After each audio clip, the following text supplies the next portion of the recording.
మానవా అని అమాయకంగా శ్రీదేవి అంటే, నువ్వు ఆ మాట మానవా అంటూ వ్యంగ్యంగా మెగాస్టార్ చిరంజీవి కౌంటరిచ్చే సీన్కి థియేటర్స్లో ఒకటే నవ్వులు. ఇక అమరీష్ పూరి రాబాలిక అంటే భయపడ్డారు ప్రేక్షకులు. అల్లు రామలింగయ్య అత్యాశను స్క్రీన్పై చూసి చక్కిలిగింతలు పెట్టినట్టు పగలబడి నవ్వారు. ఇలా చెప్పుకుంటూ పోతే చాలానే ఉన్నాయి జగదేక వీరుడు అతిలోక సుందరి సినిమా గురించి. టాలీవుడ్లో ఎన్నో సినిమాలు వస్తుంటాయి పోతుంటాయి, కానీ ఎవర్ గ్రీన్ గా నిలిచిపోయే సినిమాలు కొన్నే ఉంటాయి. అందులో మొదటి వరుసలో జగదేక వీరుడు అతిలోక సుందరి మూవీ ఉంటుంది. స్క్రీన్పై జగదేక వీరుడు అతిలోక సుందరి కథ అందరికీ తెలుసు. కానీ ఈ సినిమా తెరకెక్కటానికి వెనక ఎన్ని కథలు ఉన్నాయో తెలుసా?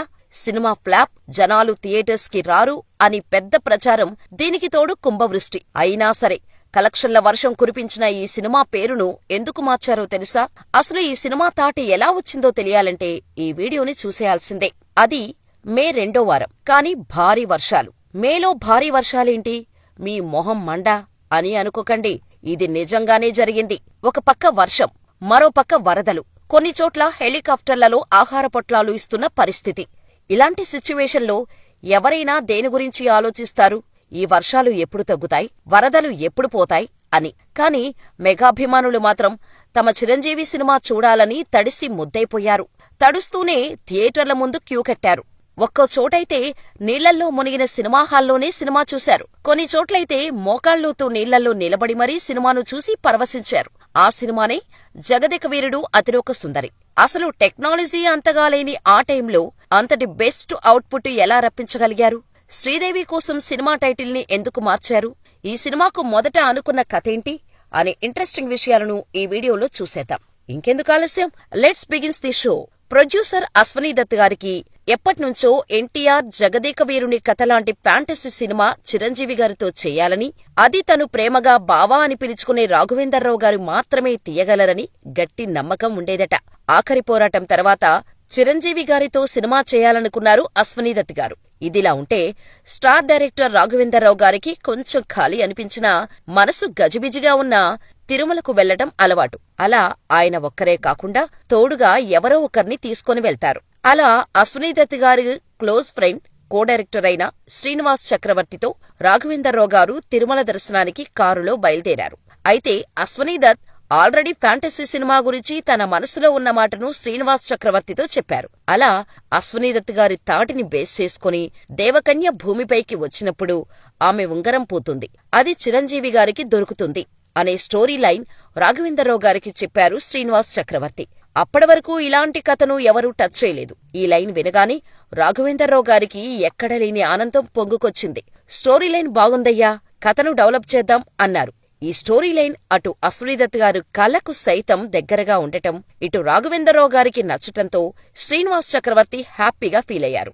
ఇక తిరుమల స్వామివారిని దర్శనం చేసుకున్న రాఘవేంద్రరావు గారు చెన్నైకి వెళ్లగానే అశ్వనీ దత్ గారికి ఫోన్ కొట్టారు. చిరంజీవితో సినిమా చేయాలని అనుకుంటున్నావు కదా, మన శ్రీనివాస్ చక్రవర్తి దగ్గర అదిరిపోయే స్టోరీ లైన్ ఉంది, ఒకసారి విను అని పురమాయించారు రాఘవేంద్రరావు గారు. దీంతో శ్రీనివాస్ చక్రవర్తి గారిని పిలిపించి కథ గురించి అడిగితే ఆ లైన్ తప్ప నా దగ్గర కథ లేదు అని చెప్పారు. దీంతో ఆ లైన్ ని బేస్ చేసుకుని కథను బిల్డప్ చేయాలని, అప్పుడే మద్రాసులో కొత్తగా కొన్న అపార్ట్మెంట్లో కథను సిద్ధం చేసేందుకు యండమూరి వీరేంద్రనాథ్, జంధ్యాల గార్లతో మొదలైన ప్రయాణం సత్యమూర్తి, విజయేంద్ర ప్రసాద్, తమిళ రైటర్ క్రేజీ మోహన్ వరకు సాగింది. దత్తు బ్రదర్స్ తో సహా రచయితలంతా 4-5 రోజులు కష్టపడి కథను ఓ కొలిక్కి తీసుకువచ్చారు. ఫైనల్లీ ఓ రూపం వచ్చింది అనుకునేలోపు అశ్వనీ దత్ గారికి పెద్ద క్వశ్చన్ మార్కు వెంటాడింది.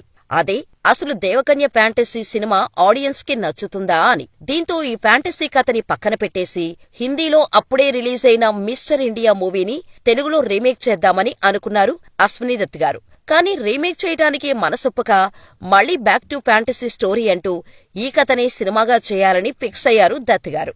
ఇక మళ్లీ కథా చర్చలు మొదలయ్యాయి. కథ బాధ్యతను యండమూరికి అప్పగించారు. దేవలోకం నుండి వచ్చిన ఓ దేవకన్య ఉంగరం పోగొట్టుకుంటోంది. దాన్ని వెతుక్కుంటూ ఇంద్రుడు కుమార్తె అయిన ఇంద్రజ భూలోకానికి వచ్చి ఇక్కడ స్థిరపడుతుంది. ఇది యాక్చువల్గా సినిమాలో ఉంటుంది. అయితే ముందుగా హీరో హీరోయిన్లు కలుసుకునే సీన్తో పాటు థీమును మార్చేశారు. తన దగ్గరున్న అనాథ పాప గాయపడుతుంది. ఆ గాయపడిన పాప చికిత్స కోసం లక్షలు ఖర్చవుతాయని తెలుసుకున్న హీరో అదే సమయంలో భారత అంతరిక్ష పరిశోధన కేంద్రం వారు చంద్రుడిపైకి ఒక మిషన్ను పంపాలని అనుకుంటారు. అందుకోసం స్పేస్ షిప్ లో చంద్రుడిపైకి వెళ్లి వచ్చిన వారికి కోట్ల రూపాయలు ఇస్తామని చెబుతారు. ఈ ప్రకటన చూసిన హీరో స్పేస్ షిప్ లో చంద్రుడిపైకి వెళ్తాడు. అక్కడికి విహరించేందుకు వచ్చిన ఇంద్రుడు కుమార్తె ఇంద్రజ ఉంగరం పోగొట్టుకుంటోంది. అది కాస్త చిరుకు దొరకటం, ఇది తెలుసుకున్న హీరోయిన్ హీరోని వెతుక్కుంటూ భూమి మీదకు వస్తుంది. ఇది ముందు యండమూరి అనుకున్న కథ. కాని చంద్రుడు, స్పేస్ షిప్ అంటే అంత సహజంగా ఉండవు అని చిరుకి అనిపించింది. కె. రాఘవేంద్రరావు కూడా ఇదే అనుకుని జంధ్యాలని రంగంలోకి దింపారు. ఆయన హీరో మూలిక కోసం మానవ సరోవరానికి వెళ్లి వచ్చినట్టు పెడదాం అని చెప్పగా అందరికీ ఇది నచ్చటంతో దానిని ఓకే చేశారు. ఇక ఆ పాయింట్ నచ్చటంతో దర్శకుడు కె. రాఘవేంద్రరావుతో జంధ్యాల కూడా స్క్రీన్ ప్లే విభాగంలో పనిచేశారు. ఇక కథ కంప్లీట్ కాగానే ఇందులో ఇంద్రుడు కుమార్తెగా మొదటి నుంచి శ్రీదేవినే అనుకున్నారు. ఇక ఆమె డేట్స్ కూడా సర్దుబాటు కావటంతో మ్యూజిక్ డైరెక్టర్ ఇళయరాజా దగ్గరకు వెళ్లింది మూవీ టీం. కథ విన్నా చెప్పిన స్టోరీని చెప్పినట్టు తెరకెక్కిస్తే 100 రోజులు ఆడుతుందని జోస్యం చెప్పారు. ఇక ఇళయరాజా సంగీతంలో 6 పాటలు రూపుదిద్దుకున్నాయి. ఈ పాటలన్నీ వేటూరుగారు రాసినవే. అయితే కథాపని మీద తిరుగుతున్న యండమూరి గారు ఓ రోజు వేటూరిగారి దగ్గరకు వెళ్లి మాట్లాడుతుండగా వేటూరిగారు క్యాజువల్ గా తందనానా దెబ్బా అని హమ్ చేశారు. ఇదేదో బాగుంది అనుకున్న యండమూరి ఇళయరాజా గారి దగ్గరకు వెళ్లి చెప్పటం, దానికి ఇళయరాజా గారు బాణీలు కట్టడం, దాని ఆధారంగా వేటూరిగారి అమ్మని తీయని దెబ్బ రాయటం చకచకా జరిగిపోయాయి. ఇంత బాగా వచ్చిన పాటని పక్కన పెట్టేయకూడదన్న ఉద్దేశంతో కథలో కొన్ని మార్పులు చేర్పులు చేయటంతో పాటుగా 6 సీన్స్ ని యాడ్ చేసి మరీ ఈ పాటను పెట్టారు. ఇక ఈ సినిమాకి మరో ముఖ్యమైన క్యారెక్టర్ మంత్రగాడు మహాదృష్ట. ఈ పాత్రకి అమరీష్ పురిని ఏరికోరి మరీ తీసుకున్నారు రాఘవేంద్రరావు గారు. అప్పటికే అమరీష్ పురి గారు ఆఖరి పోరాటంలో యాక్ట్ చేసి ఉన్నారు. ఇక మిగిలిన పాత్రలకు Tanikella Bharani, Allu Ramalingaiah, Brahmanandam, Ramireddy, baby Sharini, baby Shamili, master Richards, crazy Mohan లాంటి వాళ్ళందర్నీ తీసుకున్నారు. ఫస్ట్ ఈ మూవీకి భూలోక వీరుడు అని టైటిల్ అనుకున్నారు. ఆ పేరు మీదే క్లాప్స్ అవి రెడీ చేసుకున్నారు. కానీ శ్రీదేవి గారికి ఉన్న ఇమేజ్ ను కూడా దృష్టిలో పెట్టుకుని టైటిల్ పెడితే బాగుంటుందని అనుకున్న టీం జగదేక వీరుడు అతిలోక సుందరి అనే టైటిల్ ని ఫిక్స్ చేశారు. కానీ సినిమా పేరు సింపుల్ గా ఉండాలే కాని ఇంత ల్యాగ్ ఎందుకు అని చాలా మంది కామెంట్స్ చేసినా అవేమీ పట్టించుకోలేదు అశ్వనీ దత్ గారు. షూటింగ్ పనులు స్టార్ట్ చేశారు. అప్పుడే చెన్నైలో లైట్ బాయ్స్ సమ్మె చేయటంతో ఆదిలోనే అంతమా అన్న కామెంట్స్ వినిపించాయి. కానీ మొండిగా ముందుకు వెళ్లారు అశ్వనీ దత్ గారు. సరిగ్గా 70 రోజుల్లో సినిమా షూటింగ్ పూర్తయిపోయింది. 9 కోట్ల భారీ బడ్జెట్ తో సినిమా సిద్ధమైంది.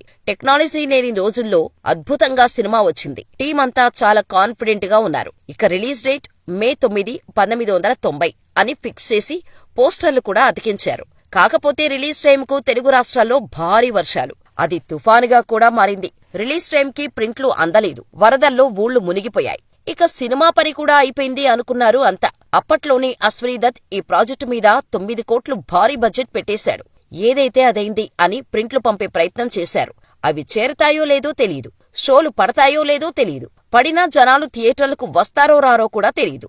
అసలు మే నెలలో వర్షాలేంటి అని జుట్టు పిక్కోని టీం మెంబర్ లేడు అప్పుడు. అయినా సరే మొండిగా సినిమాను రిలీజ్ చేశారు. చాలా చోట్ల మార్నింగ్ షోలు పడలేదు. కానీ టాక్ బాగా వెళ్లటంతో ప్రజలు మాత్రం సినిమా రిలీజ్ రోజు నుంచే సినిమాకు ఊపు తెచ్చేశారు.